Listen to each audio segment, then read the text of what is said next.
Good morning everyone. आज आपका chapter है 9 संस्कृत में। इससे पहले आप चैप्टर 8 पढ़ चुके हैं संख्या ज्ञानम, जिसमें आपने संस्कृत की संख्याओं का ज्ञान प्राप्त किया था। ठीक है, तो आज हम स्टार्ट करते हैं चैप्टर 9 नवम पाठ, जिसका नाम है काकस्य चातुर्यम, यानी कि कौवे की चतुराई। तो उस चैप्टर को पढ़ने के साथ साथ आप उपपद विभक्तियों का प्रयोग करेंगे। तो सबसे पहले मैं आपको उपपद विभक्तियां समझाऊंगी कि उपपद विभक्ति होता क्या है। ठीक है, जब हम इनको समझ लेंगे तो हम चैप्टर को अच्छी प्रकार से समझ पाएंगे। ठीक है, तो देखिए उपपद विभक्ति क्या होता है। उपपद विभक्ति, उपपद का अर्थ होता है शब्द के समीप। ठीक है, शब्द के समीप यानी कि जिसका शब्द के साथ प्रयोग किया जा रहा है उसे उपपद विभक्ति कहते हैं। जैसे यहाँ इस वाक्य में युवा के साथ आम, युवा हो गया है। ठीक है ना, तो जिस शब्द का युवाम का युवा के साथ प्रयोग किया जा रहा है तो ये है आपकी उपपद विभक्ति। इन सभी सेंटेंसेस में मैंने उपपद विभक्तियों का प्रयोग किया है और ये शब्द के साथ प्रयोग होती है। ठीक है, तो अभी मैं आपको विस्तार से समझाऊंगी। इससे पहले आपको सबके चिन्ह समझ लेने हैं कि कौन सी विभक्ति का चिन्ह क्या होता है। तो आपको कारक चिन्ह तो पता ही होगा, कारक चिन्ह तो आपने 7 में पढ़ चुके हैं। ठीक है, तो आपके कारक चिन्ह ये है और विभक्तियां ये हैं। तो प्रथमा विभक्ति का चिन्ह है ने, द्वितीय विभक्ति का चिन्ह को, तृतीय विभक्ति का चिन्ह के द्वारा या से, चतुर्थी विभक्ति का चिन्ह के लिए, पंचमी विभक्ति का चिन्ह से, षष्ठी विभक्ति का चिन्ह है उनका या की, का या की, सप्तमी विभक्ति का चिन्ह है पर या में। ठीक है, तो इस प्रकार से जो आपके कारक चिन्ह है, यहाँ पर मैंने कुछ सेंटेंस के साथ इनको लिखा है तो आपको इजीली याद हो जाएंगे। जैसे राम ने रावण को धनुष बाण के द्वारा मारा था, पत्नी सीता के लिए श्री राम से प्रार्थना है उनका या उनकी उनका आशीर्वाद हम पर बना रहे। ठीक है, अगर आप इस तरह से कारक चिन्ह याद करेंगे तो आपको इजीली याद हो जाएंगे। ठीक है, तो अब हम देखते हैं उपपद विभक्तियां किस प्रकार से सेंटेंस के साथ प्रयोग होती हैं। आपके जो कारक और विभक्तियां होती हैं वो दोनों ही एक साथ चलते हैं वाक्यों में। ओके, तो देखिए प्रथमा विभक्ति है, उसका प्रयोग इस प्रकार से करेंगे। अलका सरला च भोजनम आवस्ताम।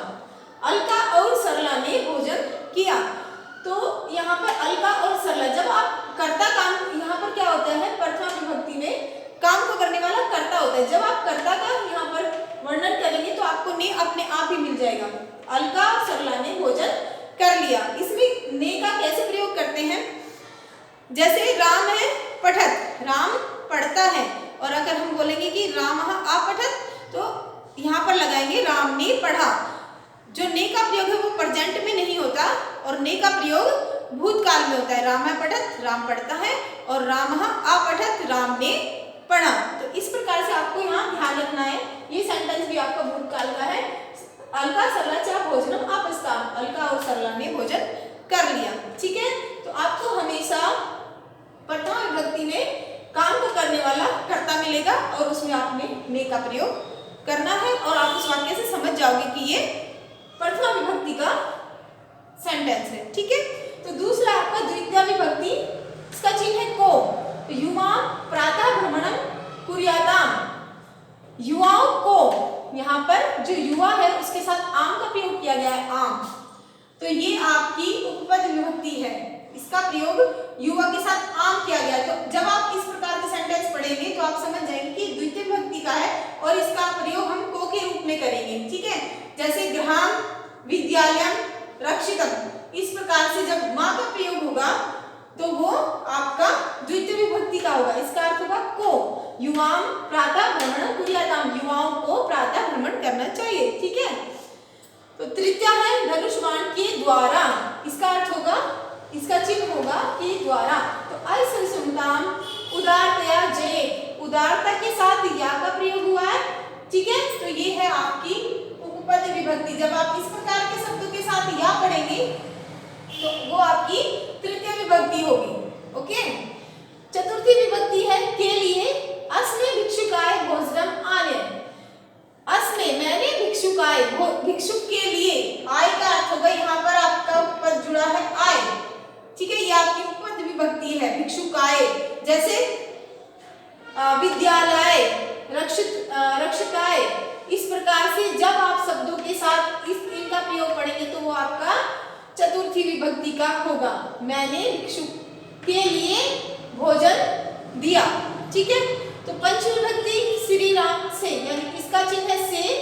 गंगा हिमालयात प्रभवती, गंगा हिमालय से निकलती है। तो हिमालय के साथ क्या शब्द जुड़ा है? यात। जब आप इस प्रकार के शब्द पढ़ेंगे तो वो होगा आपका पंचमी विभक्ति का। जैसे हिमालयात है गृहात, गृहात, रक्षिता, रक्ष्यात और विद्यालयात। इस प्रकार के शब्द जब आप पढ़ते हैं तो आप समझ जाना कि वो पंचमी विभक्ति का है और हम उसमें के लिए का प्रयोग करेंगे। ठीक है, तो षष्ठी विभक्ति है काकी के सुदामा कृष्णस्य मित्रम आसीत्। सुदामा कृष्ण के मित्र थे। कृष्णस्य इसका अर्थ होगा के। ठीक है, आई होप आपको समझ आ रहा होगा। तो इसका अर्थ होगा के। जब आपका पद के शब्द के साथ अस्य पद का प्रयोग हो रहा है तो इसका अर्थ समझ जाइए कि ये के का प्रयोग हो रहा है यहाँ पर। तो सुदामा कृष्ण के मित्र थे। सप्तमी विभक्ति का जो चिन्ह पर और में है, यमुना तटे एक है ग्राम है आसीत। यमुना के तट पर एक ग्राम था। आसीत मतलब था, अगर अस्थि होता तो है होता। तो तट, तट पर है, तट के साथ ए लगा रखा है। तो जिस प्रकार से यहाँ पर ए लगा है मतलब क्रिया जिस स्थान पर हो रही है उसी स्थान के साथ, जैसे विद्यालय होता, विद्यालय के उसमें होता, किनारे पर होता। जैसे यहाँ विद्यालय तटे होता है ना, तो यहाँ पर यमुना विद्यालय एक तटे, अगर यहाँ पर विद्यालय होता तो उसमें आ जाता आपका विद्यालय, है ना। तटे के स्थान पर विद्यालय, और इस प्रकार से जहाँ पर क्रिया हो रही है उस स्थान के नाम के साथ हम ए जोड़ देते हैं। जैसे छात्रावासे, कहाँ पर क्रिया हो रही है, इस प्रकार से।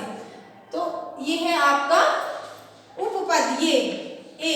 ठीक है, तो ये सारे आपके जो विभक्तियां हैं वो शब्दों के साथ उपपद विभक्तियां हैं, जो वो शब्दों के साथ इस प्रकार से प्रयोग होती हैं। ठीक है, तो आप जब उनके चिन्ह याद कर लेंगे और जब आप इन्हें चैप्टर के साथ पढ़ेंगे तो आप इन्हें और अच्छे से सीख पाएंगे। ठीक है, तो आई होप आपको बहुत अच्छे से समझ आ गई होंगी। अगर आपको समझ नहीं आए तो आप मुझे पूछ सकते हैं दिए हुए समय पर। Okay, thank you.